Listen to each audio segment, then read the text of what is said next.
नमस्ते सदावत्सले मातृभूमे।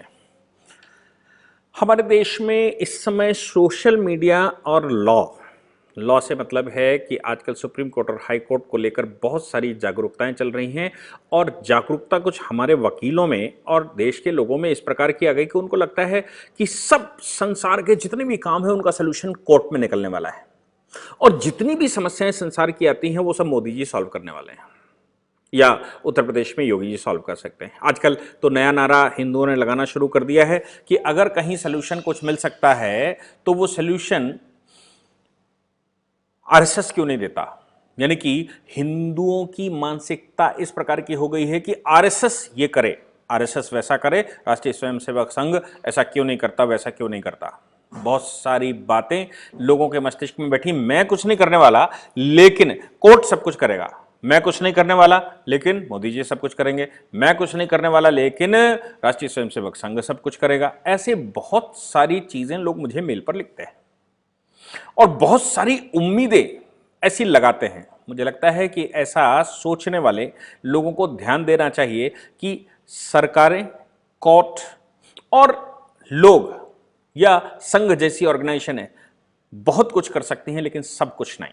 सब कुछ करने के लिए एक ही व्यक्ति है जो इंसान कर सकता है। आप सब कुछ कर सकते हैं। ऐसी ही एक समस्या जिसमें honourable Punjab and Haryana high court ने कहा कि दिन में स्वप्न देखने जैसा है। आप दिन में स्वप्न देख रही हैं क्या? क्यों? क्योंकि महिला हाई कोर्ट में एक पिटीशन लगाती है और कहती है कि प्रिंस जो प्रिंस कोई सामान्य प्रिंस नहीं, इंग्लैंड का प्रिंस हैरी को बुलाया जाए और प्रिंस हैरी को बुलाकर मेरे से विवाह करवाया जाए।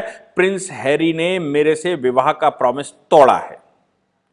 प्रिंस हैरी ने मुझे विवाह का प्रॉमिस किया था और कहा था कि मैं बहुत जल्दी तुमसे विवाह करूंगा और मैं उसके चक्कर में बैठी रही और अब प्रिंस हैरी कोई रिप्लाई नहीं दे रहा है। इसलिए आप प्रिंस हैरी को ऑर्डर करें, प्रिंस हैरी को यहां बुलाइए और मेरा विवाह करवाइए।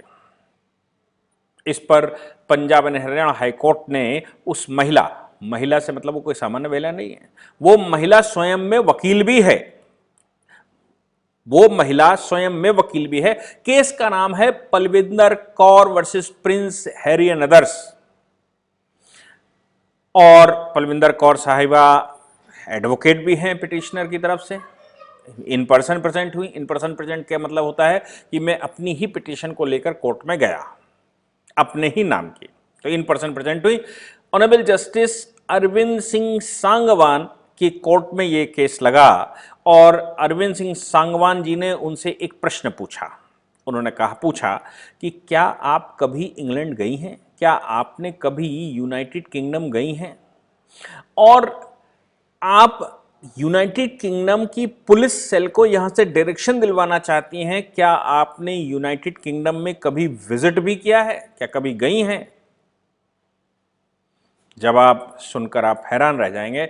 उन्होंने कहा कि मैं कभी वहां नहीं गई। अब ये मोहतरमा कभी इंग्लैंड गई नहीं, यानी कि यूनाइटेड किंगडम कभी गई नहीं, लेकिन यूनाइटेड किंगडम की पुलिस को ऑर्डर करवाना चाहती है हमारे हाई कोर्ट से। प्रिंस चार्ल्स को, जिनका की रेजिडेंस यूनाइटेड किंगडम में है, उनको यहां खींचना चाहती हैं। प्रिंस हैरी जो प्रिंस चार्ल्स के बेटे हैं। कोर्ट ने आगे उनसे पूछा कि आप किस आधार पर ऐसा कह रही हैं?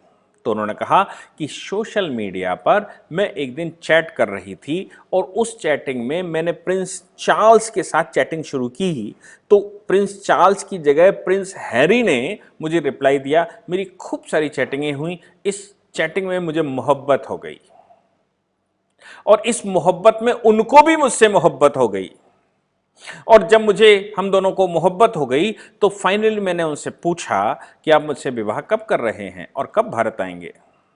ये महिला कहती हैं कि उन्होंने मुझे लिखा, उस पर ही चैट पर ही लिखा कि बहुत जल्द हम तुमसे विवाह करने वाले हैं और बहुत जल्द बारात लेकर आएंगे।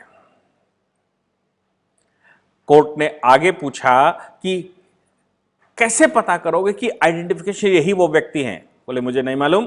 नाम प्रिंस हैरी है, प्रिंस चार्ल्स आईडी पर बना हुआ था। तो कोर्ट ने बड़ा मजेदार आंसर दिया। कोर्ट ने कहा यह संभव है कि प्रिंस हैरी आपके हरियाणा में ही किसी गांव में बैठे हों और वो वहां से आपको चैट कर रहे हों और आपके साथ विवाह का वचन दे रहे हों और आप विवाह बंधन में बंधने को तैयार घूम रही हो। साथ में फिर कोर्ट ने कहा यह दिन में स्वप्न देखने जैसा है, ये दिन में स्वप्न देखना बंद करिए, हकीकत में आइए। आपको क्या नहीं मालूम है कि हमारे देश में, छोड़ दीजिए संसार में, कितनी फेक आइडियों से इस तरह का बात चलता है और क्या नहीं चलता। कैसे क्रॉस वेरीफाई करेंगे? आप कभी उनसे मिली नहीं, आप इंग्लैंड कभी गई नहीं, आपने यूनाइटेड किंगडम के आज तक दर्शन नहीं किए, लेकिन आपका प्रॉमिस हो गया, उस प्रॉमिस के आधार पर आपका विवाह हो गया। अब आप हमसे आग्रह करने आई हैं कि उनको ऑर्डर किया जाए और उनको भारत बुलाया जाए, प्रिंस हैरी को भारत बुलाया जाए और उनके साथ मेरा विवाह करवाया जाए, ये ऑर्डर मैंडेमस की रेट इशू करें। अब पहली बात तो यह है कि ये वकील साहिबा हैं, शायद कानून की जो इनके पास डिग्रियां हैं, जैसा कि ऑनरेबल जस्टिस रमन्ना ने कुछ दिन पहले ही एक टिप्पणी की थी और उन्होंने कहा था कि हमारे देश में बहुत सारे स्कूल इंस्टीट्यूट ऐसे चल रहे हैं जो लॉ की डिग्रियां बहुत लो इफिशिएंसी पर दे रही हैं, यानी कि डिग्रियां बांट रही हैं। इन पर नकेल लगाने की जरूरत है, नहीं तो लॉ प्रोफेशन लगातार डाउनग्रेड होता चला जा रहा है। अब इन्होंने बेसिक कॉन्सेप्ट नहीं पढ़ा होगा। पहली बात तो यह है कि कोई सॉवरेन, कोई प्रिंस को कोई भी देश किसी सॉवरेन बॉडी को अपने यहां कटघरे में नहीं खींच सकता, अपने यहां मुकदमा नहीं चला सकता। दूसरी बात यह आती है कि खाली चैट के आधार पर आप विवाह का क्लेम कैसे कर रही हैं? आपका परिचय नहीं है, आप भेंट नहीं करी, आप कभी विजिट नहीं करी, उन्होंने कभी आपके यहां विजिट नहीं करी और आप केवल फेक चैट में, ये मजाक भी हो सकता है, लोग कहते हैं कि आप मुझसे विवाह करोगे, उन्होंने कहा हाँ करेंगे, कब आओगे? बोले बहुत जल्दी आएंगे। क्या इसमें कितनी सीरियसनेस है ये भी देखना ही पड़ेगा। इसमें कोई सीरियसनेस है या नहीं है, ये बहुत प्रश्न, जायज प्रश्न है। एक बात और आती है कि वकील साहिबा ने ये इन पर्सन पिटीशन डाली है, क्या ये पब्लिसिटी इंटर लिटिगेशन थी? क्या ये श्रीमती जी के ऊपर कोई पेनाल्टी नहीं लगाई जानी चाहिए कोर्ट के द्वारा? वसीम रिजवी की पिटीशन जब फाइल हुई, जो जेन्युइन कारण था, जिसमें कुछ सब्सटेंस हो सकता था, अगर उनको सही से सुना जाता तो एटलीस्ट कुछ उलेमाओं को या सरकार को बुलाकर पूछा जाता, प्रेमे फसाई एडमिट करके पूछा जा सकता था, सरकार का व्यू लिया जा सकता था, जो ऑर्गेनाइजेशन राइट फोरम है उनसे पूछा जा सकता था। ऐसे वसीम रिजवी के ऊपर कोर्ट ने फ्रिवलस एप्लीकेशन के आधार पर 50,000 रुपए की पेनाल्टी लगा दी, फाइन लगा दिया। क्या ये जो महिला जो दिन में स्वप्न देख रही हैं, कोर्ट ने कहा कि आप दिन में स्वप्न देखने जैसा मुकदमा लगा रही हैं, क्या इसमें कोई सब्सटेंस है? क्या ऐसी पिटीशन में कुछ जान है? शुक्र है कोर्ट ने इन पर पेनाल्टी नहीं लगाई, शुक्र है कोर्ट ने इनके ऊपर कोई फाइन नहीं लगाया, शुक्र है कि कोर्ट ने इनकी डिग्रियां नहीं तलब कर ली, शुक्र है कि कोर्ट ने इनके बारे में, डिग्रियों के बारे में नहीं पूछ लिया। अगर ऐसा कोर्ट पूछ लेता तो यह संभव है कि यह बहुत बुरी फंसने वाली थी। हमारे देश में ऐसा बहुत बड़ा समाज तैयार हो गया है जो ये कहता है मैं कुछ नहीं करने वाला, सरकार सब कुछ करेगी। कोर्ट ऐसा क्यों नहीं करता? यानी कि दूसरे पर एलिगेशन लगाने पड़ा है। हिंदू समाज की यह आदत बन गई है कि वो अब दूसरों पर एलिगेशन लगाता है, खुद नहीं करेगा। भगत सिंह पैदा होना चाहिए लेकिन बगल के घर में होना चाहिए, मेरा बेटा भगत सिंह नहीं बनेगा। ऐसी अवधारणा रखने वाले लोग भारत में बहुत सारे हैं। कोर्ट को उन्होंने एक हथियार की तरह इस्तेमाल करना शुरू कर दिया। अगर कोई भी तकलीफ हो तो सीधे न्यायालय चले जाइए, राइट फोरम पता नहीं। वसीम रिजवी साहब की पिटीशन डिसमिस हुई, लेकिन राइट फोरम के थ्रू नहीं आए वो। राइट फोरम के थ्रू का मतलब जहां से आरएनआई नंबर मिलता है, जो पब्लिकेशन डिपार्टमेंट है, जो एचआरडी डिपार्टमेंट है, मिनिस्ट्री ऑफ इंफॉर्मेशन ब्रॉडकास्टिंग में उसकी एप्लीकेशन लगती है। मिनिस्ट्री ऑफ इंफॉर्मेशन ब्रॉडकास्टिंग उस पुस्तक को, उसका कोई नंबर है, उसका कोई एड्रेस है, कोई पब्लिशर है, उस पब्लिशर को तलब करता है और तलब करके उस पर प्रश्न करता है, उसके ऊपर कुछ ऑब्जेक्शंस लगाए जाते हैं। इसमें एक इंटर मिनिस्ट्रियल बोर्ड रहता है, बी जिसको कहते हैं, जिसमें 6 मंत्रालय रहते हैं, वो बुलाते हैं और बुलाकर उनसे पूछते हैं कि ये धार्मिक भावनाएं जो आप फैला रहे हैं, इससे देश डिस्टर्ब हो रहा है, इसलिए इसको यहां से काट दिया जाए, इस विषय को काट दिया जाए या इस पुस्तक को ही बैन कर दिया जाए। वसीम रिजवी साहब के जो पिटिशनर काउंसिल रहे होंगे, उन्होंने भी कोर्ट में जाना सीधा पसंद किया, राइट फोरम में जाना पसंद नहीं किया। अगर राइट फोरम में गए होते तो यह संभव है कि उनके पक्ष में कुछ ना कुछ निर्णय आ ही गया होता, नहीं आया होता तो एटलीस्ट उस पर सम्मन जारी हो गया होता उस पब्लिशर का जिसने वो पुस्तक छापी हो।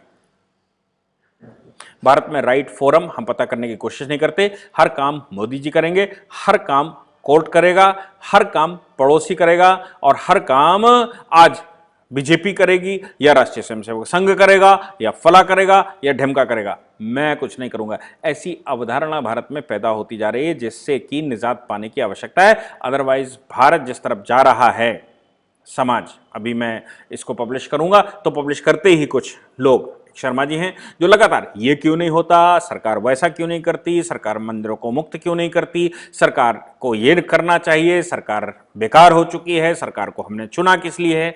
यानी कि उनकी सारी उम्मीदें ये हैं कि सरकार को सीना फाड़कर जमीन में घुस जाना चाहिए, वो स्वयं कुछ नहीं करेंगे।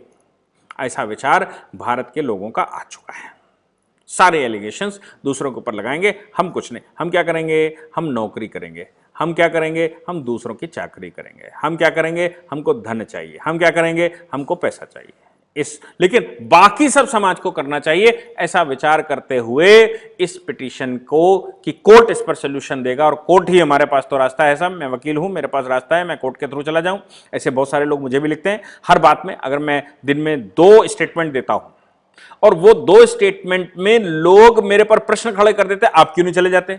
अरे जनाब, मैं रोज 2 स्टेटमेंट देता हूं, अगर रोज 2 पिटीशनें फाइल करूंगा तो आप सोच सकते हैं कि मैं साल में 700 पिटीशनें लगभग फाइल करूंगा, कितने पर बहस होगी, कितने पर काम होगा। एक काम यह भी होता है कि हम आपको लीगल अवेयरनेस की तरफ, लीगल नॉलेज की तरफ ले जाते हैं, देश में होने वाली घटनाओं पर अपना व्यू रखते हैं और उस व्यू के आधार पर देश के विभिन्न ग्रुप अपना काम करना शुरू कर देते हैं। तो मैं अकेले हैंड ना होकर मेरे सैकड़ों हाथ बन जाते हैं। वो मुझसे सलाह मांगते हैं, इस पर कैसे जाना चाहिए, हाई कोर्ट में कैसे टेकअप होगा, सुप्रीम कोर्ट में कैसे जाना चाहिए। अपन उसको सलाह देते हैं और उस सलाह के आधार पर वो आगे बढ़ जाते हैं। अगर मैं स्वयं ही सारी फाइल करने लगूं तो यह संभव है कि मैं आपको ये 2 स्टेटमेंट रोज देने लायक नहीं बचूंगा, 2-4 पिटीशनें फाइल कर दूंगा, उसी में उलझा रहूंगा।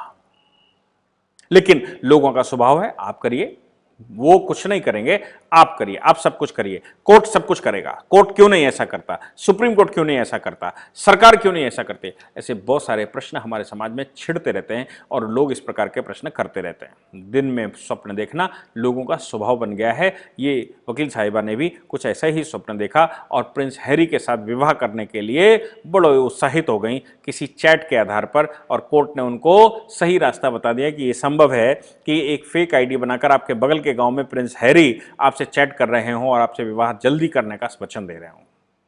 Thank you very much.